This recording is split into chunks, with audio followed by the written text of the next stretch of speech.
1969, NASA returned from the moon with a capsule, the existence of which had been kept secret to the very day. Inside the capsule, fragments of a diary were found describing the findings of an intergalactic expedition. I happened to get hold of a copy, and here are the most interesting parts. Day 1 of our expedition to Planet X. Our spaceship landed on an ocean not far away from the shore. Hundreds of creatures, shaped like jellyfish and gleaming in the most extraordinary of colors, were welcoming us. We decided to begin the inspection, surveying and mapping of the close-by surrounding as a basis for further investigations. On the beach, we discovered several peculiar creatures, some of them glowing in mystical colors. Most likely these creatures had been catapulted from the sea during a heavy storm. We took a few samples for further analysis and returned to the base.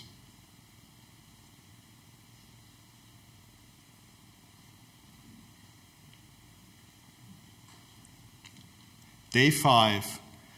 To the southwest beneath us lay the sea.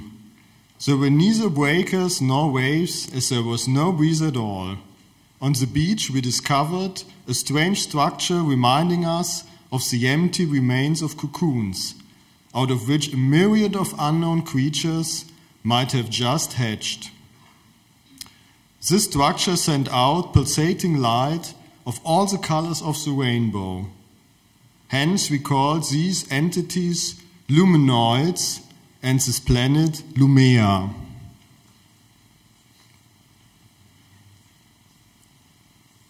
The sky was violet, lucent like an amethyst.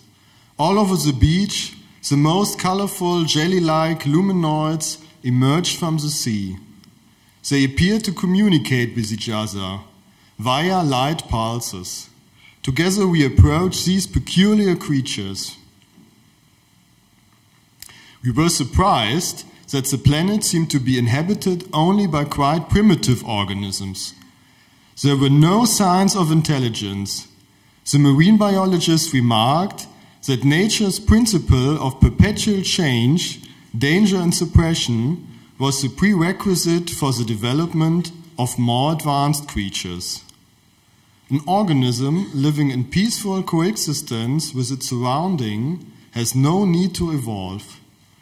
Intelligence will emerge only if habit or instinct are no longer enough.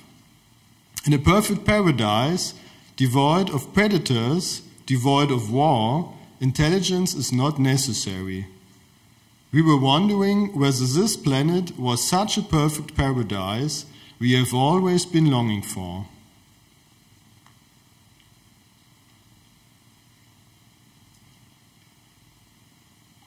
Day 12. Soon we were standing in front of monstrous polypus creatures. The head of the expedition was barely able to prevent the marine biologist from touching one of the tentacles. The biologist replied that evolution often seems to generate structures that appear to be dangerous, yet are in fact absolutely harmless. At the edge of the cliff, we found some more beings shaped like flowers in full blossom. The petals seemed to consist of the same rubber-like tissue as all the other creatures we'd seen. This assumption was confirmed later on by detailed examination at the lab. Just a few miles away, we discovered huge structures resembling giant hogweed. The inner of the blossom was filled with translucent beadlets which emitted a fascinating orange light. Day 21. We approached one of these gigantic flower-like entities. The botanist picked up a bean-sized piece of rock and threw it against the blossom, which answered with a moaning full of joy. Suddenly we were surrounded by a cloud of sweet perfume. Day 24. The stream was creeping through yellowish greenness.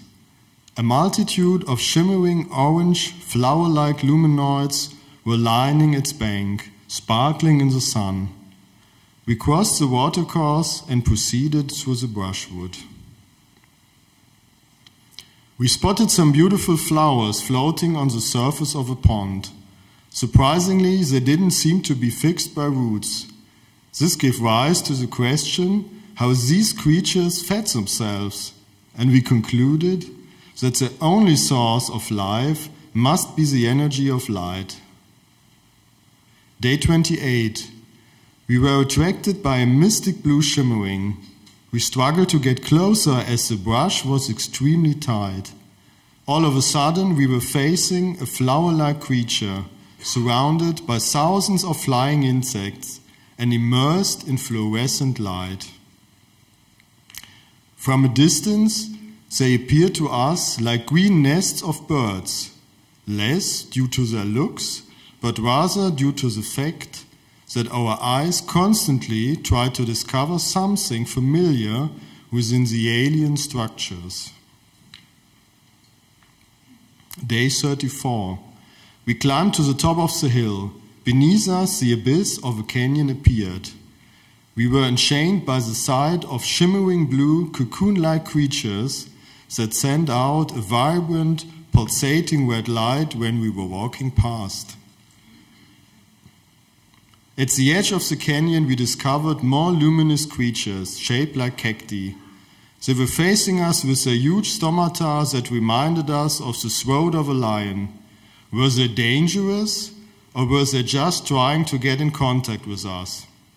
For more information about the creatures found on this expedition, go to www.lichtwesens.de. Thank you for your attention.